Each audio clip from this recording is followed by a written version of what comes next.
I want to look a little more at behavioral interviewing because that is the most common. In behavioral interviewing, there are two types of questions they may ask you. One is they're looking for positive evidence or a positive outcome, such as, tell me about a time when you were successful in leading a team. But they may just say, tell me about a recent team experience. And so what I always tell managers is, if you ask a candidate a question, their response should always be positive in nature. So for example, if I asked you, tell me about a recent team experience, and you tell me, oh, in my common studies class, I'm working with these three people, and I tell you they don't know what they're doing. It's been really tough. I've had to do the majority of the work, but I got it done. If you start giving me that kind of example, that's not going to be a very positive example, and you're not going to really get a good rating on it. Even if you've worked with people that were difficult, never say, well, they were incompetent. They didn't know what they were doing. You can say, we had some challenges working together because their schedules were very different than mine. But never outright be negative about somebody else. So the majority of your responses to questions should be positive. But sometimes during the interview, candidates can look too perfect. But we know that we all make mistakes once in a while. So they may ask you a question that is called contrary evidence. And it would sound like, tell me about a time when you were unsuccessful in meeting a deadline. Because they know that we've all had areas at times where we have not lived up to the ideal. But the important thing is that you have situations you can talk about.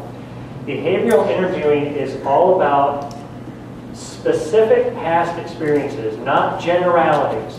So if I say, tell me about a time you led a team, and you say, well, when I lead teams, what I typically do is I bring the team together and I talk about the goal, and then we go out and we get it done.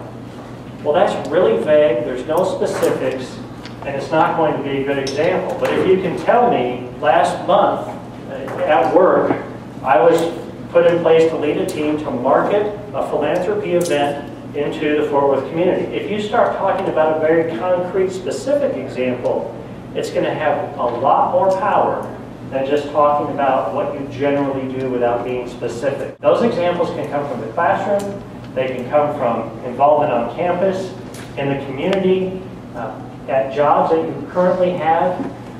They should not come probably from family experience, boyfriend, girlfriend experience. Those should really be off the table. Other types of questions you may run into would be fact-finding questions. Do you know how to use Excel? But more than that, and you say, yes, I know how to use Excel.